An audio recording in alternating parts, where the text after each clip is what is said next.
Welcome to Leipzig for this 918 job. This really is a fly on the wall style thing because it's a hectic day. There's a fair few journalists. We haven't got much time in the car. We've just had a presentation. This is interesting. I think we all suspected that when the P1 and the LaFerrari were launched, that Porsche would have to respond. Well, they have just responded because the claimed power figures for this car are as follows. From the internal combustion engine, 608 horsepower, and it revs to over 9,000. The total power figure, though, this is mind-boggling, excuse my pieces of paper, 887 horsepower from a dry weight of 1,640 kilograms. The 918 has come to meet the other two somewhat in terms of performance. I think we're going to mill around a bit. We'll have a look at some of the technology in the car, because there's some lovely use of materials, there's some obviously pioneering technologies in there that we need to look at, and then hopefully we'll get a ride with Walter, who will show us how to drive the circuit at Leipzig, and then we get, I think, 3 laps. How can you tell anything in 3 laps? You probably can't, but do you want to be the journalist that says, no, I don't want to drive your car because I only get 3 laps? No, you don't. A hectic day, but hopefully a fun one. Some of the interesting stuff that's going on here. The dashboard, they felt the dashboard panel would be too heavy in aluminium. Say that to yourself, too heavy in aluminium. Most sports car manufacturers boast about using aluminium. So what they've done is they've galvanised carbon fibre with metal. So effectively, you've got this covering on carbon fibre. I mean, it's a freakish thing because you pick it up expecting the weight of aluminium and it weighs nothing. It's like light titanium almost. We've got a carbon fibre roll bar here, stabiliser bar. I mean, this stuff is expensive. It's also utterly beautiful to the touch. This is interesting.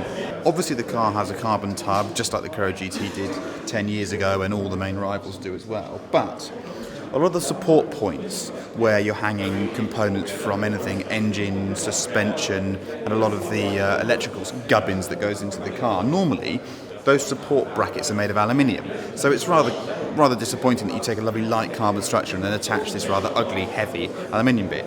Porsche's using forced carbon, so there's a bit there. That's the equivalent to aluminium. There's definitely a weight reduction.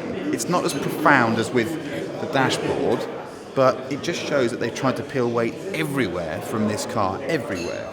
But then you look at the headline figure, 1,640, and you think that's still quite a lump.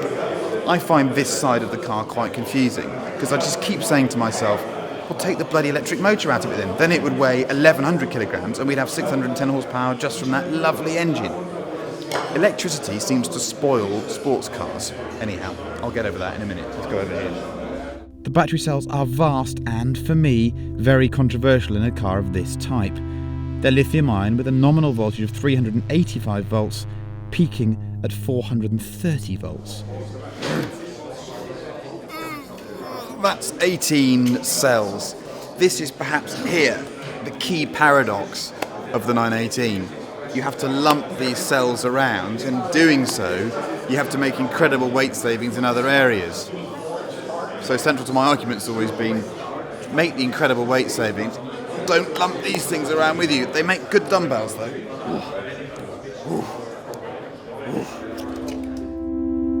And there are dozens of other cool things going on in the 918. The 4.6-litre V8 is completely beltless with integrated oil pumps.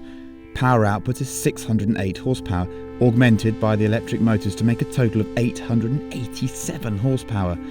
Peak torque is over 920 foot-pounds, and from idle to 7,000 RPM there is never less than 590 foot-pounds available. The top exit exhaust is pure Inconel. This is quite a strange event. We're now waiting to have a go in the car, but before that there's a chance of a ride with Walter Rall in a 4-litre RS. Watch this now. This is Walter demonstrating how to go around the circuit. A strange choice of car and person when you're trying to make your hybrid supercar or hypercar look really interesting, because the 4-litre RS is pounding around making a much better noise than the 19 Spyder at the moment. I think we're going to get 3 laps at most. It's soaking wet, and I'm led to believe that the car behaves like two-wheel drive when it oversteers. If they think I'm oversteering their £20 million development model, then I'm not going to. I'm slightly concerned, but we're going to get 3 laps, so it's better than nothing, isn't it? Curb weight is now 1,640 kilograms, which given the mass of the battery packs is mighty impressive, but it's still a lot heavier than either the LaFerrari or the McLaren P1. The optional Weissach package shaves 40 kilograms from that figure. According to project chief Frank Valiser, the chassis calibration is 80% finished for the complicated torque vectoring system, and the powertrain is even closer to final specification. Active aerodynamics can open flaps in the front intakes and alter the rear wing angle to improve drag or downforce as required. And we also have some claimed performance figures. Sit tight everyone. 0 to 62 in 2.8, 0 to 124 miles an hour in 7.9, and 0 to 186 in 23 seconds dead. They look very brisk indeed, until you scrutinise the P1 and the LaFerrari. The P1 and the LaFerrari are both sub 3 seconds to 62 miles an hour. They're both sub 7 seconds to 124, and above that, it looks bad.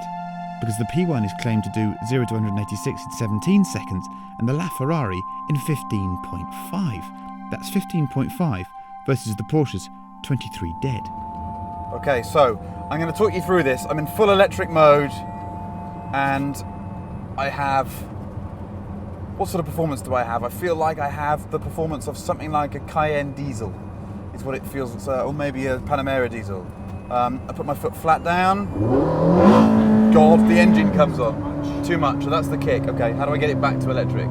Just slow down. Slow down? That's really clever, okay. So it's on the throttle? Yes. The idea was having everything on the brake pedal, throttle. So you don't need to play with the steering wheel? Yeah, okay, I get that. You know what, I can see why as an owner because if you drive the car regularly, you'll get used to it. Okay, that's clever. So, yeah, that's a good amount of performance. You could take care of ordinary cars with that amount of performance. And what's the maximum speed? 150 kilometers per hour. So just over 90, 95 miles an hour. Okay, this circuit is flat and a little bit featureless, but I think we've found a little bit of rhythm there. Here's a little chicane here. Brake pedal, that's interesting. So it's a little bit Citroën in that you've got to get your foot down a little bit. Now you go to hybrid. Okay, so I click one more. One click, then you're hybrid. Now I'm hybrid. You can go flat.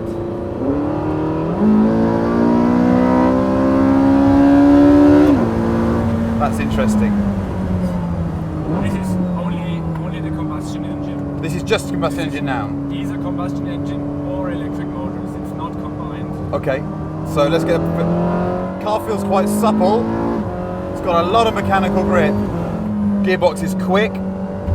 Steering is nice. Driving position feels unnatural to start with. So now we have full engine power and we have full electric power as well, yes? In sport mode. Sport mode. Fourth gear. Ooh. That's a lot of performance. It's a lot of performance.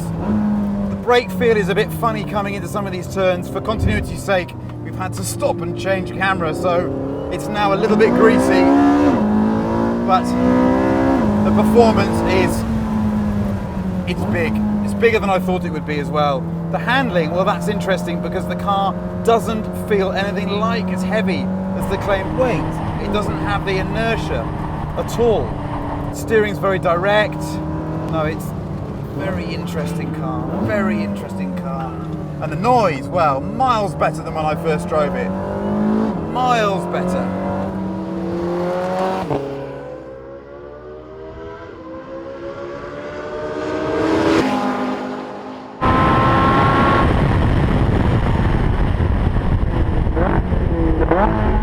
Now this is the raciest mode of all. The tyre is really impressive. It's a special Michelin that has a kind of energy construction with a soft compound. And I have to say, that's one of the most impressive things about the car. And also it's interesting now, I've got a little bit of spots of rain coming, so I can feel the balance of the car. The torque vectoring, the chassis working hard. I mean, it's not a finished item yet, but wow. And now flat out. Listen to that. Woo-hoo-hoo! Better stop a bit earlier, I think we got the braking distance right then. We tip it in, we clip an apex. Oh yes. It's a mid-engine sports car. I think the most complimentary thing I can say is that when I'm pushing on, It doesn't feel like I'm driving a hybrid sports car. It feels like I'm driving a mid-engine sports car because I'm not aware of the electric charge coming through. No, there's definitely stuff to be thinking about here.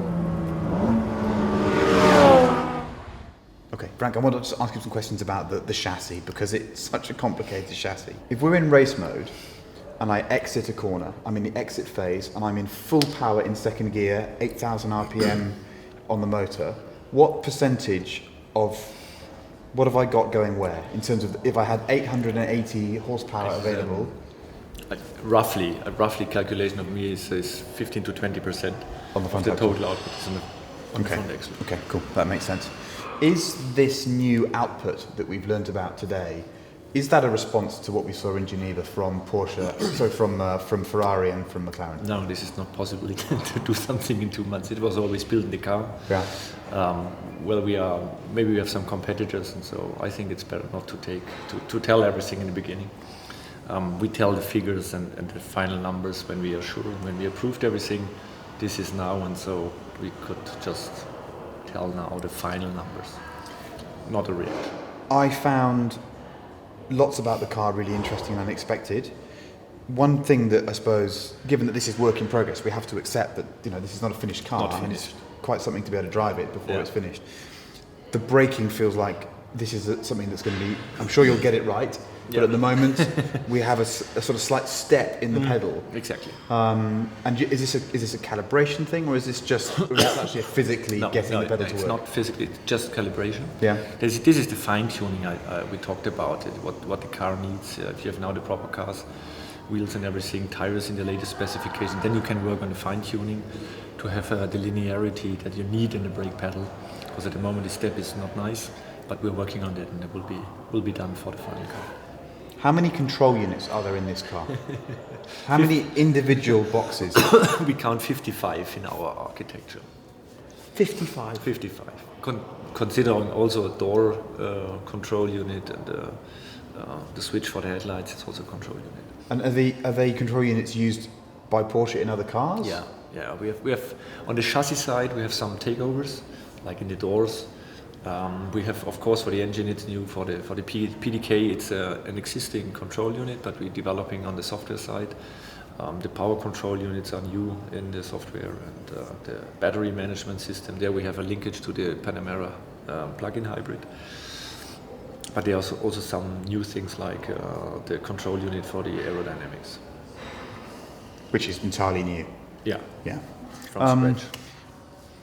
This is not a question necessarily for you to answer, and I'm not trying to wind you up. Are there 918 people for this car? It seems to me that I can understand the reasons why Porsche is doing this project. There's so much to learn. There's so much technology that can be learned for future sports cars. For me, 918 is just too many. It's 30% less than Carrera GT. It's three times as much. We did a lot of analysis for the markets, and if we compare it to Carrera GT, 10 years ago there was no Chinese car market. It has just grown up. It's 50 million units. Also super sports cars. We have wealthy people there. We have a total growth in the automotive market. I think 918 pieces is maybe not enough. We will have the demand will be higher, but we're happy to have it limited, and it's definitely for the first buyers a good choice. I no problem in selling these cars. Okay, Definitely. You heard it there, boys and girls. It's been a really interesting day, and to get access to it so early has been fascinating. Good to have you in the car. Cheating physics. Cheers, man. I'd be lying if I said a hybrid sports car which drives the way the 918 currently drives isn't profoundly impressive. It's a very, very clever machine. But even though I enjoyed driving it, I'm still sceptical. A Porsche hypercar should, for me, be the ultimate driving experience. End of. It shouldn't be hampered by technology unnecessary for the business of delivering the very best for the driver. Every time I stepped from the car, I was grinning madly. Then a few minutes later, I was thinking, what would it be like without all those batteries? You see, I see all of those intriguing weight-saving solutions, but I want to feel them in an 1100 kilogram package. But the biggest worry for Porsche must be the McLaren and the Ferrari. They appear to have moved into a different performance territory by adopting Kerr's technology to reduce weight.